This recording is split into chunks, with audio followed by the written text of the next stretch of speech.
Shri Ramachandra Bhajan. Shri Ramachandra Kripalu Bhajamana Parana Bhava Bhayadharnam. Shri Ramachandra Kripalu Bhajamana Parana Bhava Bhayadharnam. Navakanjalochana Kanjamukakara Kanjapadkanjarunam. Shri Ramachandra Kripalu Bhajamana Parana Bhava Bhayadharunam. Shri Ram Kandarapa Aganita Amita Chabi Navanila Niraja Sundaram Patapitamanu Taritaruchi Shuchi Naomi Janaka Sutavaram Shri Ramachandra Kripalu Bhajamana Parana Bhava Bhaya Dharunam Shri Ram Pachudhina Bandhu Dinesha Dhanavadetya Vansha Nikandanam Raghunanda Ananda Kanda Koshala Chanda Dasharata Nandanam Shri Ramachandra Kripalu Bhajamana Parana Bhava Bhayadharunam Shri Ramachandra Kripalu Bhajamana Parana Bhava Bhayadharunam Shri Ram Shri Ram Shri Ram Shri Ram Shri Ram Hari Om. Thank you, Rohan. That was wonderful. Now, I would like to welcome everyone who has just joined. Now, first of all, wishing you all a very happy Ashtami. May Ma Gauri brighten up your life with lots of joy, wealth, and most importantly, health, which is most needed in these times. Now, I request Ashokji to please take us forward and more close to Lord Rama. Ashokji. Hari Om. So Hari Om to all. It was a great performance, but to thank the Albany Hindu Temple for arranging this wonderful program. So we'll now get started. So let me share my PowerPoint. Yep.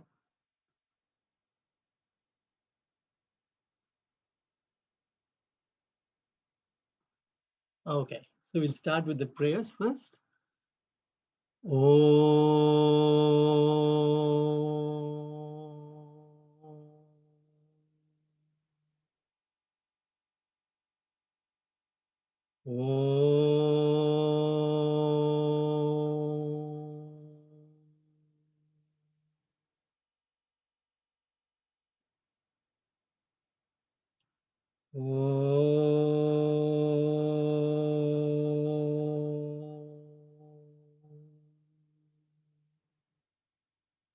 Om Sahana Bhavatu Sahanau Bhunaktu Sahaviryam Karavavahai Tejasvinavati Ma Vidvishavahai Om Shanti Shanti Shanti Vakratunda Mahakaya Suryakoti Samaprabha Nirvignam Kuru Me Deva Sarvakaryeshu Sarvada Saraswati Namastubhyam Varade Kamarupini Vidyarambam Karishyami Siddhir Bhavatu Me Sada Shuklam Baradaram Vishnum Shashivarnam Chaturbhujam Prasannavadanam Dhyayet Sarva Vignopashantaye.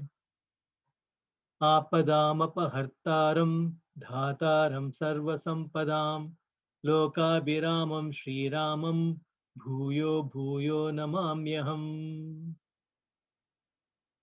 Next, we'll sing the Mangala Charanam of Tulsi Ramayana.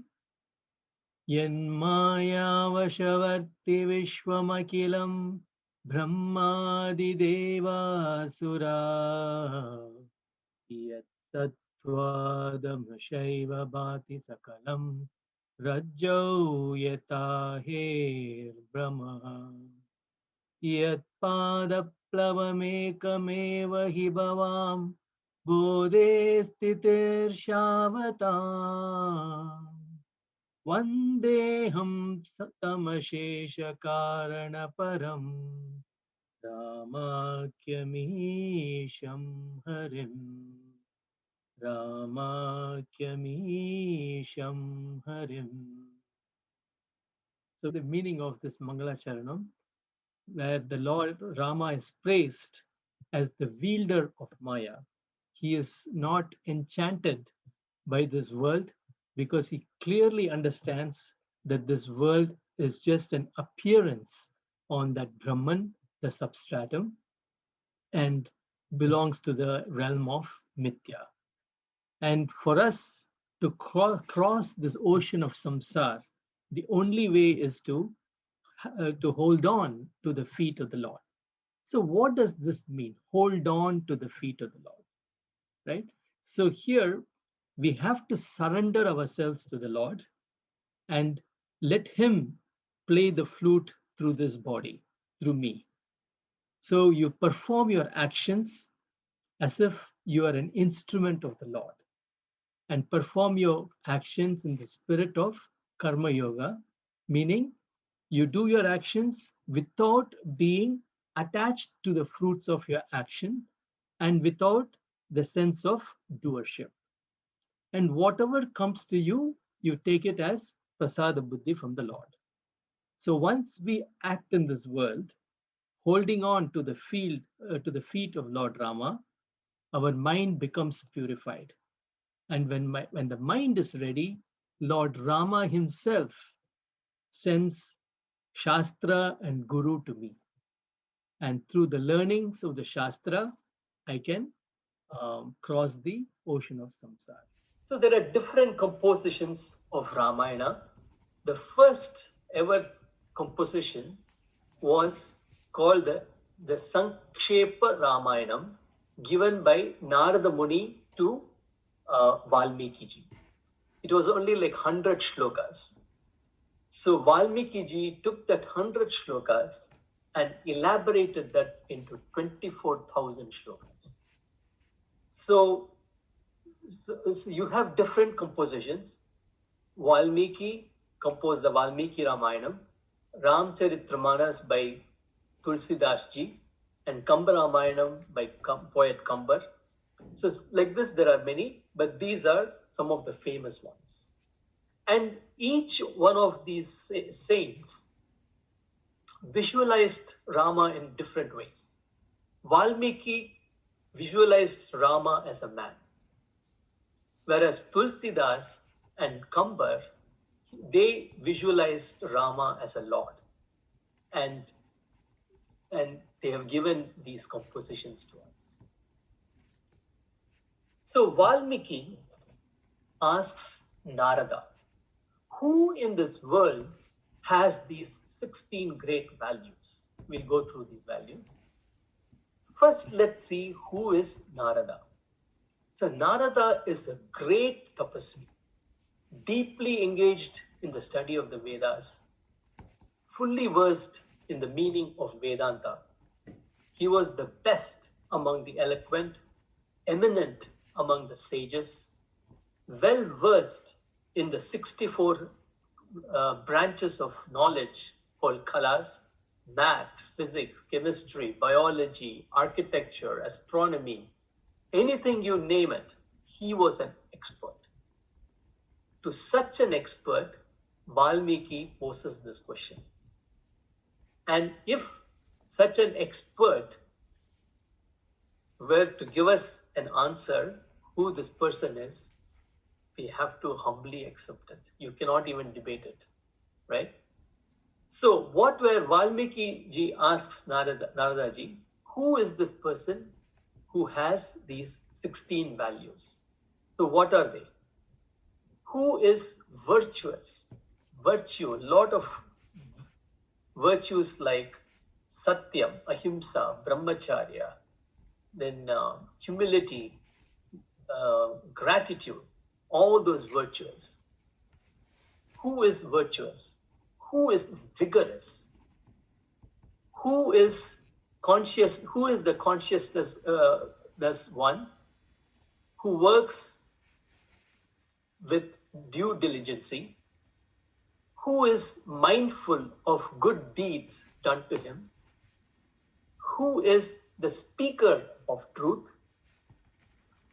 Who is determined in his deed? Who is appropriate in disposition? Who is interested in welfare of all beings? And who is adept? And who is an able one? Who is uniquely pleasant to look at? And who is that self-composed one? Who has anger under his control? And who is brilliant? Who is non-jealous? And whom do even gods fear when provoked to war? Okay, so he poses this great question: who in this world has these 16 values? And Valmiki ji himself is a great saint, and he poses this to Narada, who is also a very great person. And just like if Einstein says something, right, we don't debate it because it's said with authority. So Narada says with authority, the person who is the greatest in all these values is Bhagwan Sri Ramchandra ji. So that glory of such a Bhagwan we are going to see. Now, Ramayana is divided into 6 kandas. And in each kanda, there is a hero. Of course, Rama is the main hero, but then there is the co-hero also, the focus on this particular personality. So in Balakanda, it's Vishwamitra. In Ayodhya Kanda, it's Kaikeyi. Aranya Kanda, it's Surpanaka. Kishkinda Kanda, Sugriva. Sundara Kanda, Hanuman. And Yuddha Kanda is Vibhishana. So this is just to understand the character view of Ramayana. Okay. Now we come to another interesting topic: standard of life versus standard of living. All of us aspire, in fact, we all enjoy a very high standard of living, a high materialistic. What is standard of living? Is accomplished great things in materialism. You have a great job, you have studied very well, you have a great job, you earn very well, and then you have nice looking cars, nice looking house, nice everything, expensive ones. That's the standard of living. This standard of living has to be balanced with standard of life. Meaning, we must have a inbuilt value system. We should be dharmic in what we do. We should follow the path of the good. That is, follow the path of Shreyas versus Preyas. Okay? So that is the standard of life. It is the value system that I follow in everything that I do. Okay? So we should have a good balance between standard of living and standard of life. The higher the standard of living, the higher should be the standard of life. Otherwise, your standard of living can actually bring you down. If you start doing or living in unethical ways in order to make more money or to get more power, at some point in time, your boat is going to topple. So if you imagine a boat, it has a mast and it has a keel. So the mast, which is in the proportion, the higher the mast stands for standard of living, and keel, which is the foundation, okay, is the standard of life. So the higher the mast, the bigger should be the keel. If not, if the keel is not big and if the mast is high, the whole boat is going to, or the whole boat or ship or cruise ship or whatever is going to topple down. Okay? The same way, even our own life. Higher our standard of living, higher should be our value system. And Rama exemplified this. He was a king of no ordinary place, Ayodhya, prosperous, very well off. The treasury was full of diamonds and golds and money. There was no starvation, no hunger, no poverty in Ayodhya. All right. So the standard of living was high, and Rama was the king of all this, right? But then he had a great standard of life also to balance this. In every role he played, okay, dharma was the bottom line. If it did not pass the dharma test, he will not perform the mission. Rama enjoyed the palace. He also enjoyed the forest. He was the king of Ayodhya. He was also the king of the forest. And this is only possible if you have a high standard of life. And Rama was that. Okay. So with this brief intro,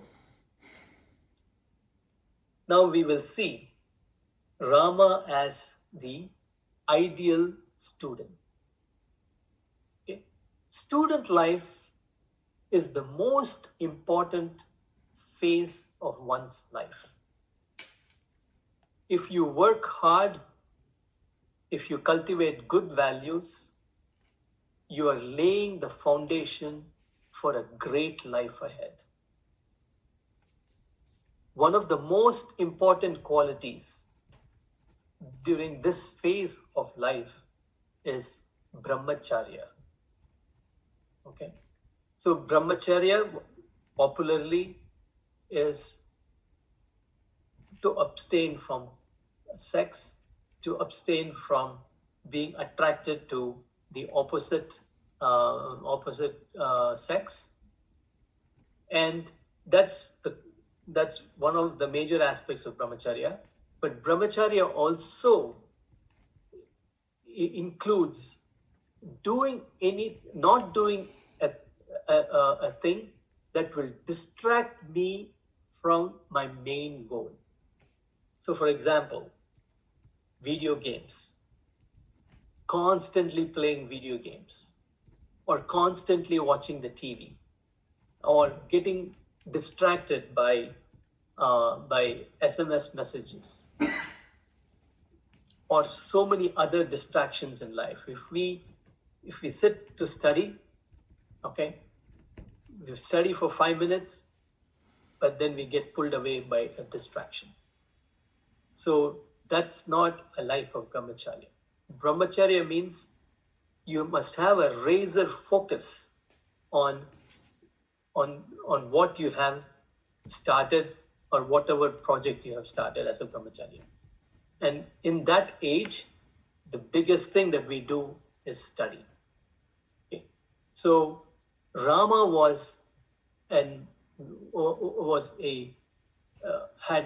had this particular value in plenty when he was young. Rama, Lakshmana, Bharata, Shatrughna, they were all ideal students. The brothers and other class students would draw inspiration from Rama. When Rama sat in the class, his posture was erect.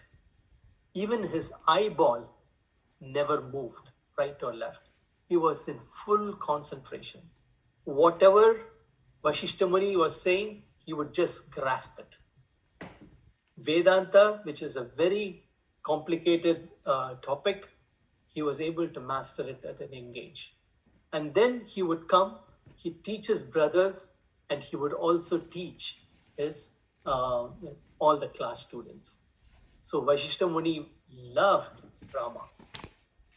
So every morning after his studies, when he was helping out his father, every morning Rama's day would start with, he would first go to Kausalya Ma, get her blessings, then go to Dasratji, get his blessings, and then go to Vashishta Muni and get his blessings.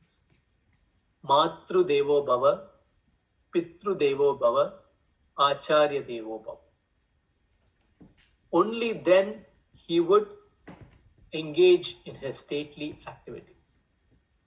Why should one do this? This is very much needed to reduce our ego. Today, we think that we have achieved great things.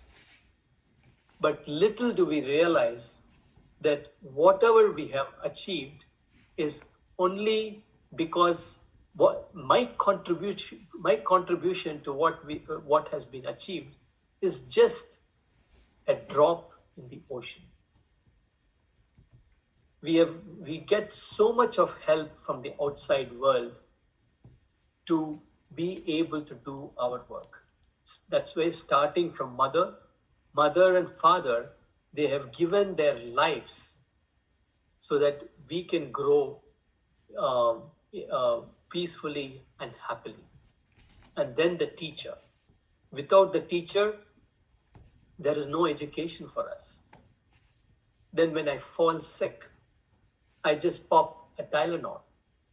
And the Tylenol, there are like 20,000 researchers who have researched to bring out this Tylenol. And we all know right now we are going through this pandemic, COVID. How many millions of people, doctors, nurses, researchers have given their life in the last 1 year so that we can be safe, right? We should not ignore these things at all, because without that, we are nobody, right? So Rama knew this, and therefore he had this routine every morning, right? He would do namaskarams to everyone because he knows that without the people, there is no king.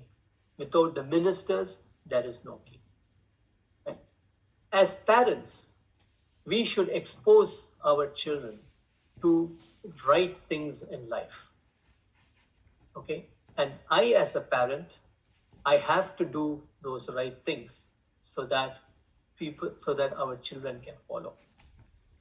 So Vishwamitra comes to Dasaratha's court for Rama. Sage Vasishta describes Vishwamitra's prowess to Dasaratha. He says, Vishwamitra is no ordinary person. He is a tapas in human form, bravest of the brave, wisest of the wise. He is the master of every weapon, and in the three worlds, there is not, and there was not, and there will not be anyone who can match his martial and spiritual prowess. And if such a person is asking for Rama, it only reflects the glory of Rama. Such a great person who could create worlds just by his sankalpa, he comes to Dasaratha and says, I need the help of Rama. It's like the President of the United States or the Prime Minister of India coming to you and asking, I need your help. Why would they ask? You have to be great. Otherwise, they're not going to come and ask you for the help, right? So it's like if a student has an excellent standing, universities, Harvard, Stanford are going to line up to give assistantship and scholarship, right? So that's exactly what Vishwamitra was doing. He came, knowing the greatness of Rama, he asks Dasaratha for the help of Rama and Lakshmana. And then it is said, how did Rama and Lakshmana walk out after much convincing, right? Dasaratha had to be convinced. He was shocked when he heard this, right? So after Vashishta Muni convinced Dasaratha, how did Rama and Lakshmana walk out with Vishwamitra? And Valmiki beautifully describes this. With swords of victory hanging from their waists, bows and quivers mounted on their strong shoulders. They moved each like a three-hooded cobra. So they moved each like a three-hooded cobra with uplifted hood, face erect, and no sign of fear. Vishwamitra wanted, in fact, Vishwamitra, he could have taken care of the demons himself, right? But the reason why he asked for Rama was Vishwamitra wanted to be with the Lord. He knew Sri Rama was an incarnation of Vishnu, right? So even the great Vishwamitra Rishi took refuge in Bhagavan. So it's just like Krishna chooses Arjuna. Arjuna chooses Krishna just before the battle, right? Before the battle, Duryodhana and Arjuna, they go to Krishna, and Krishna opens his eyes and he sees Arjuna first, and he asks Arjuna, since I've seen you, why don't you ask what you want, right? And then Arjuna says, Bhagavan, I need you. He had the whole army to choose from, the whole Yadava army to choose from, with mighty power, mighty weapons. But he chose Lord Krishna. Similarly, Vishwamitra also chooses Rama. This only reflects the glory of Sri Rama. So what characteristics should a student have? Let's go to the next one. An ideal student should have a degree of curiosity, a high degree. So Rama's questions to the teacher was born out of curiosity and not arrogance. When people are arrogant and want to show off that they know a lot, they will come up with some kind of a complex question. And the same question they will keep asking in different ways and to different people, just to show that this question is great and they are great because they thought about that. Rama's question to the teacher was born out of curiosity and not arrogance. So Vishwamitra ji, he saw this in Rama, and he was so pleased with Rama that he gave him all kinds of weapons. Adventurous spirit. We have to be adventurous. Without risk, there is no gain. So when Vishwamitra came to Dasaratha, Rama was the lap of luxury, the prince, and he had everything that he wanted. Everything that anybody could ask for, he had, right? But then he decided that he would go to the forest, giving up the comfort of the kingly life, of the palace life, right? So he was adventurous. As parents, we should not shelter the kids too much. King Dasaratha tried to do that and almost incurred the wrath of Vishwamitra. Okay? So these two things, curiosity and adventurous spirit, we should all imbibe that quality so that the creativity in us can come out. Ideal student, obedient. Obedience to the teacher. So Vishwamitra and Rama loved each other. Rameti Maduram Vani. Every day, Sri Rama would worship Vishwamitra's feet. And Vishwamitra in turn took very good care of Rama and Lakshmana. Even though they were in the forest, he gave them the best of facilities. He in fact made the bed for Rama with kusha grass so that he could sleep comfortably in the night. And every night it is said that Vishwamitra would be awake to make sure Rama and Lakshmana were safe. And because they were so obedient and loving towards Vishwamitra, he would give them everything. So once they were walking for a very long time, and then sage Vishwamitra sees Rama and Lakshmana they're very tired. Pleased with their love, he teaches them two mantras, Bala and Atibala. So these mantras protect a person from fatigue, allowing the person to sustain without food and water for a long time. These are all very powerful mantras that the rishis don't give away that easily, unless you are very pleased, unless the rishi is very pleased with you. So Vishwamitra was so pleased with Rama and Lakshmana that he gave all such wonderful things to them.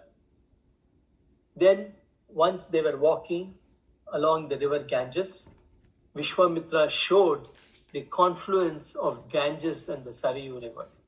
So usually this confluence is called as Prayag, where the two rivers meet. And you should see Sri Rama, when Vishwamitra explained about the greatness of this Prayag, they got the blessings of Mother Ganga and Sarayu instead of jumping into the water and swimming. So they got the blessings of Mother Ganga and Sarayu. So they were such obedient people. Ideal student, service to the teacher. So Vishwamitra took Rama and Lakshmana to the forest, right? And the main purpose of doing that was so that he can perform his yajna in peace without any disturbance from the Rakshasas. So Guru, Sri Rama says, Guru, please order me and I will serve you. And for 7 days, day and night, without sleeping, Rama and Lakshmana took care of the demons, thus protecting the yajna. Rama and Lakshmana killed the mighty Tataka, who had the strength of 100 elephants, it is said. So here, there was an interesting lesson about dharma that Rama learned. So it is against Kshatriya dharma to actually kill a woman. So he was hesitating. because he knew that this Tataka is going to come and disturb. And Vishwamitra notices this. And then he tells Rama, yes, you're right. As Kshatriya, according to Kshatriya Dharma, you cannot kill a woman. But there is a greater Dharma. It is the Dharma of the king to protect his subjects. So therefore, it is your responsibility to protect Dharma versus Adharma. And this was a great lesson for Rama. So when there are, even in our life, when we have conflicting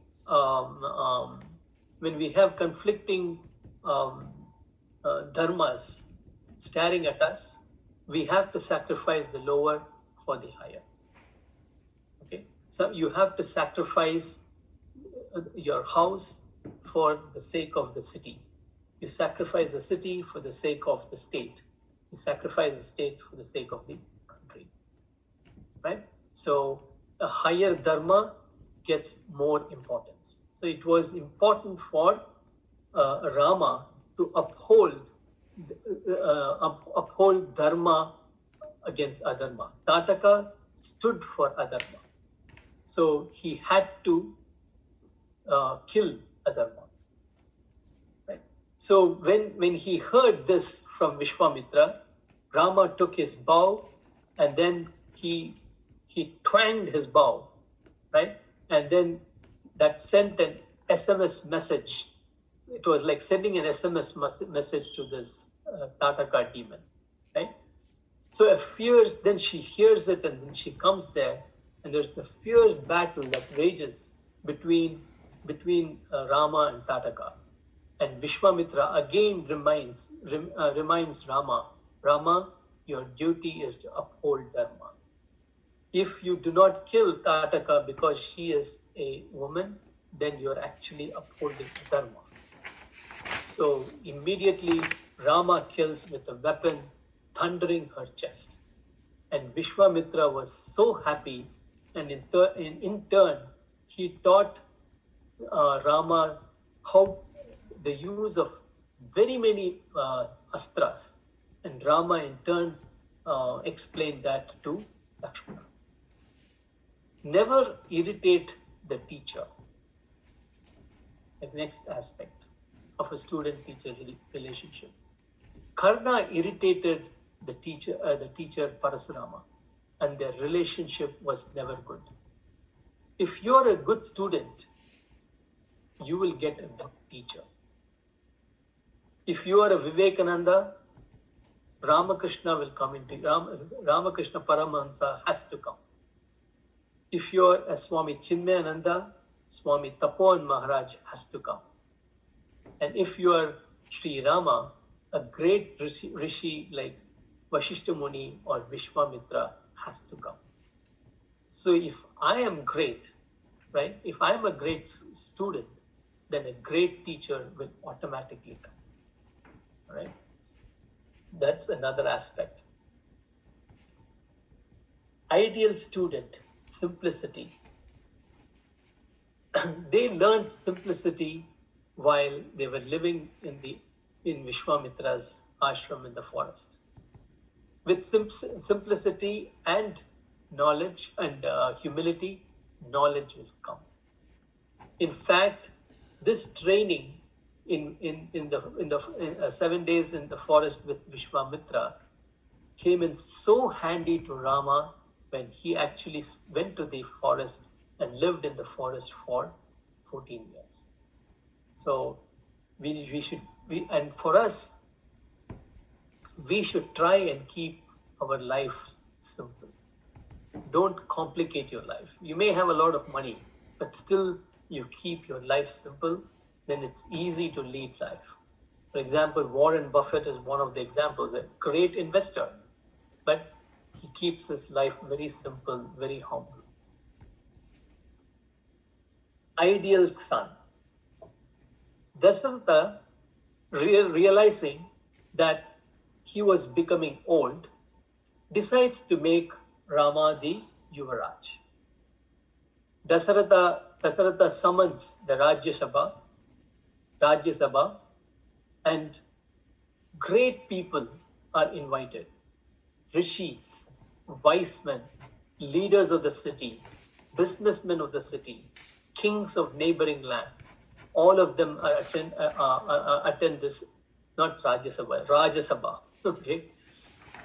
Dasaratha proudly makes this announcement.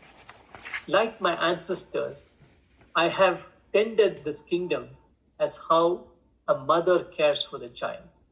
Now my body is getting old and worn, and therefore I have decided to make Rama the crown prince. So when he says that, the entire assembly, gets up, almost giving a standing ovation to that statement. And then great rishis and great kings talk very highly about this decision, meaning talk very highly about Rama. So Dasaratha feels very happy. And immediately festivities started. People decorated their houses, streets, and cities, and there was a very good festive mood in Ayodhya. And Rama was totally oblivious of what was happening. Dasaratha then called for Rama and told him about this decision. What was Rama's reaction? There was no excitement in his face. Rama humbly bowed and accepted the order. I am duty bound to carry out your orders, O Father, whatever it may be. Okay, so this is called Samatvam Yoga Uchyate. Equanimity of mind is yoga. And this is what we should all have.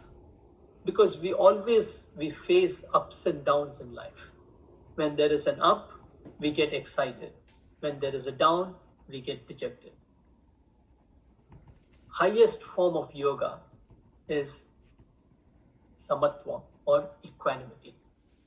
Rama was perfectly balanced. It did not excite him a least bit that he is going to be the crown prince. Meanwhile, the news spreads, right? Mantra, the maid of Kaikeyi, comes to know of the news, and then she poisons Kaikeyi's mind. And then Kaikeyi asks these two boons. Bharata should be the crown prince of Ayodhya, and Rama should go to the forest for 14 years. And she tells Rama that this is the wish of Dasaratha. So, if it was an ordinary person, there would have been a lot of anger, sadness, but there was nothing like that in Rama's face. He was fresh as a newly born lotus. And Rama says to Kaikeyi, Mother, do not have any doubts about me. If my father asks me to jump into the fire, I shall do it. If he asks me to jump into the ocean, I will do it. I give you my solemn promise that I shall fulfill the king's wishes. Rama's face was fresh, there was no sign of sadness, no sign of stress. He knew his mission. He knew that he had to go to the forest and take care of business there, right?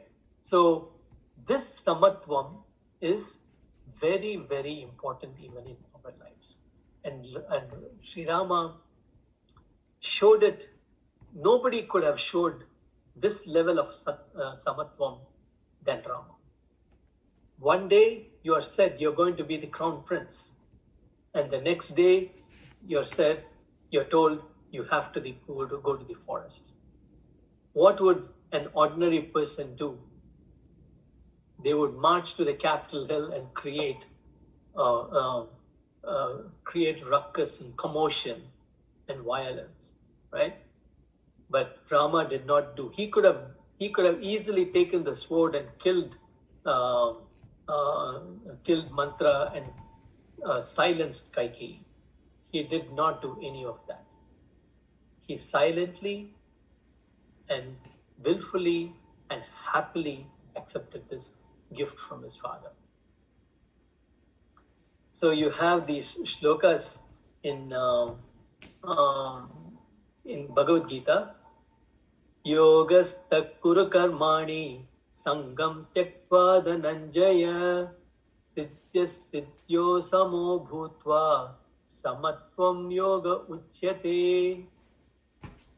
How to be steadfast in yoga is to be balanced in success and failure.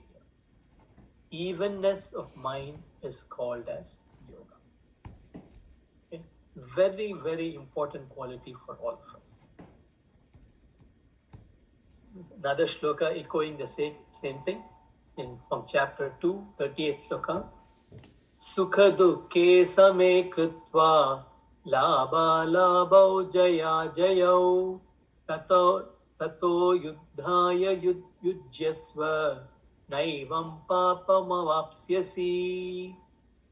Keep your balance in pleasure and pain, gain and loss, and victory or defeat, and engage yourself in battle for the sake of the battle. Meaning, engage in your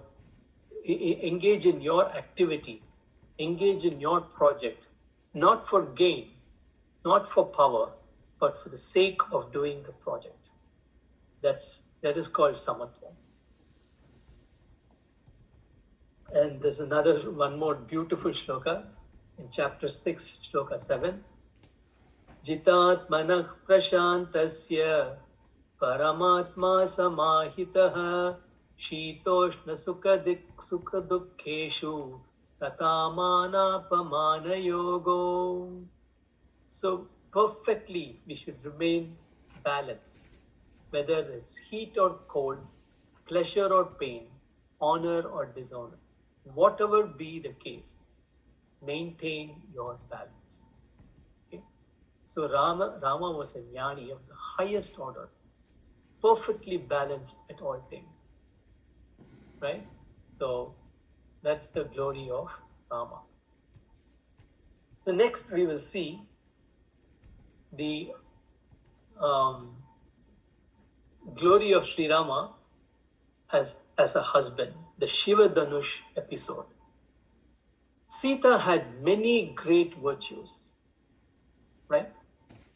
And who will a person of virtue, who will such a person select as the spouse, as the husband? That person has to be equally great or even more greater. So Sita's glory, Rama actually reflects Sita's glory. So when Sita was young, King Janaka sees Sita moving the Shiva Dhanush with ease.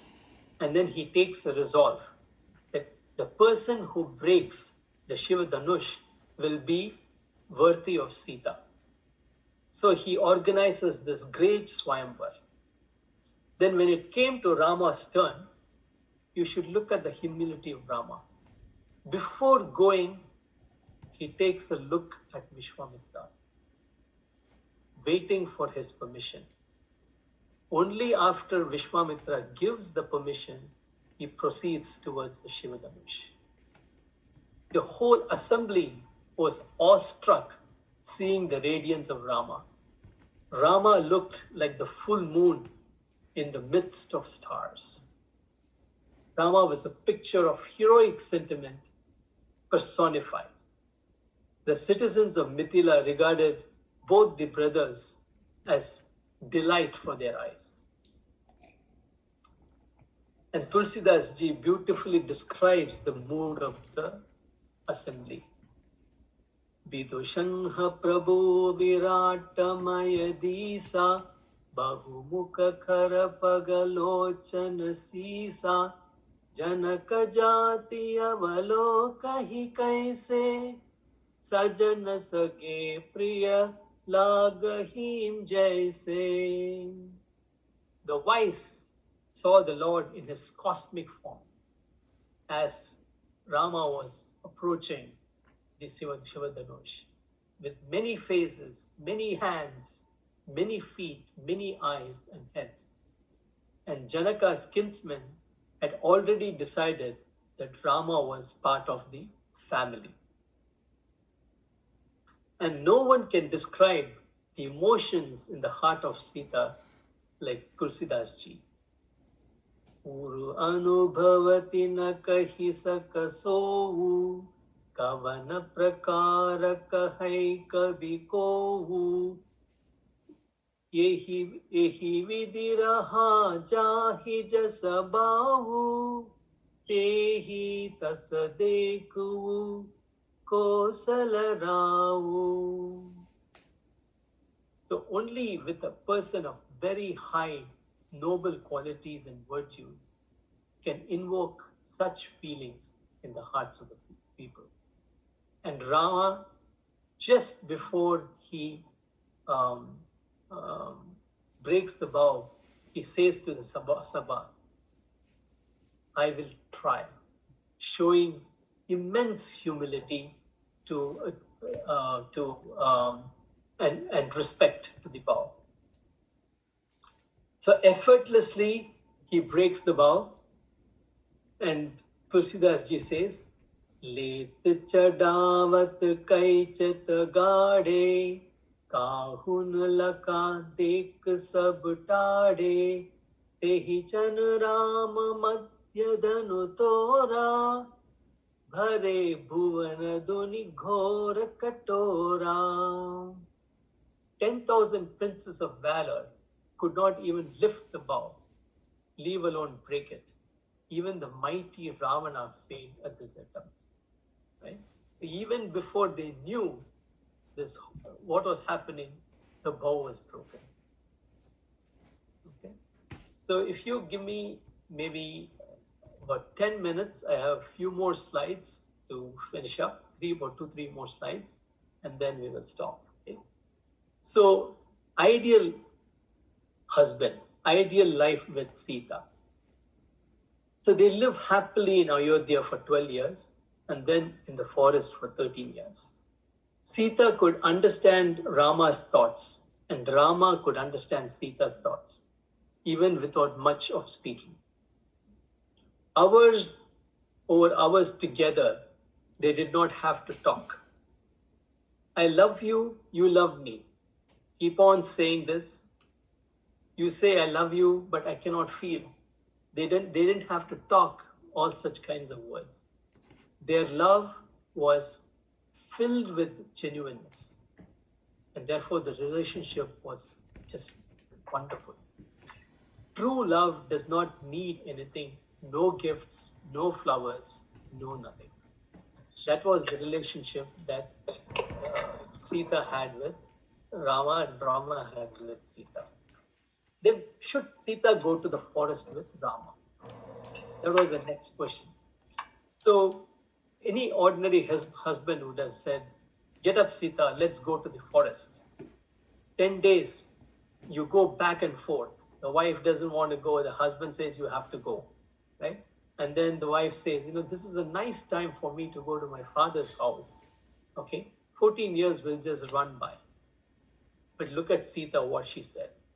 Whether forest or palace, I want to be with you. This shows how much of regard, how much of love Rama had for Sita. And that was being reciprocated by Sita. One whole chapter on why Sita should not go is there in Tulsi Ramayana. Snakes, lions, tigers, slippery rocks, all these things Rama says you have to encounter. But Sita says, you have mentioned a number of hardships, O Rama, but the perils of the forest, all of them put together, will hardly compare with iota of pangs of separation from my Lord. So all the difficulties that I may have to face, if I have to compare that with the difficulty of separation, it's just an iota, just less like 0.0001%. Okay? So Sita says, when the tigers, the snakes look at you, they will just run away. I will walk in front of the forest.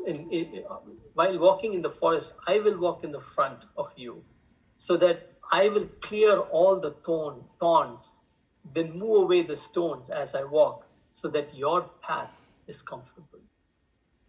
So Rama was actually testing Sita because he wanted to find out whether she really wants to go to the forest, right? And now he was convinced that that that Sita would be able to endure the forest life, and so they embark.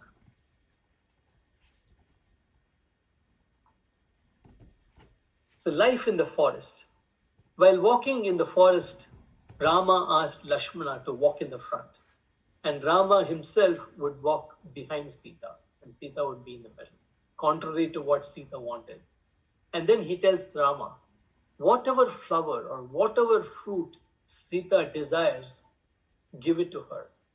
We need to keep her spirits high. She is enduring a lot of hardship. We need to make this life as pleasant as possible. In the forest, 13 years, Rama fulfills all the wishes of Sita. How they lived in Chitrakoot, they enjoyed nature. It is said it was the best time of their life. Sita would ask details of trees and creepers to Rama, and they enjoyed Mother Nature in Chitrakoot. And here there was a difficult situation for Sita. All the Rishi Munis were coming to Rama and asking Rama to kill the demons. And Sita was a little upset because of that. She said, why should Rama do this act? Because once you start killing people, you get that rajasic tendency in you, right? And so you don't want to encourage such tendencies. But then Rama says, it is the duty of Kshatriya to uphold dharma. Okay? So therefore, I have to protect the citizens of my country, whether they are in Ayodhya or in the forest. And so saying, very beautifully convinces Sita that he had to help the rishis.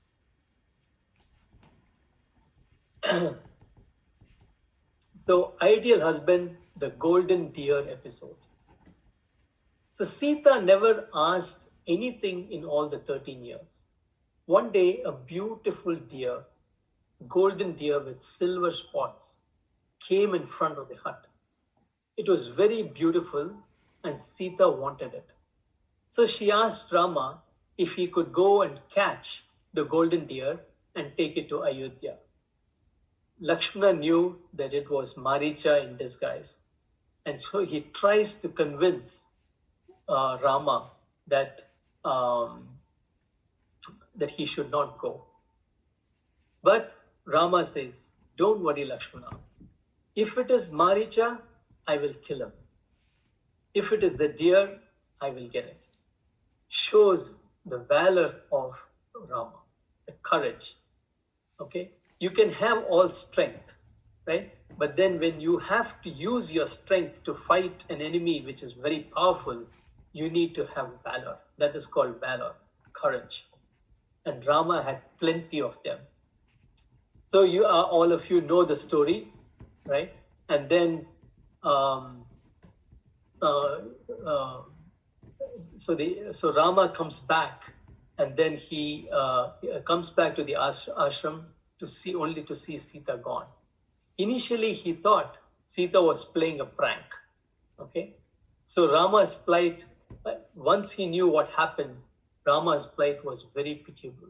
He started asking the tree, the mud, the grass, the mountains, where is my Sita? Where is my Sita? Okay, so this shows again the greatness of Rama. You know how much he loved Sita. And Hanuman has a doubt. He's saying, why Rama, such a great person, why does he become so sad at times when he thinks about Sita? He could not understand. And then when he goes to Lanka and he sees Sita, then he understands, Sita being such a great personality, he understands the agony that Rama was going. And then he actually tells Rama did not cry enough for this great soul. So this is what we've seen so far as the ideal student, ideal husband. Now, tomorrow, we will talk about Rama as the ideal leader. Okay.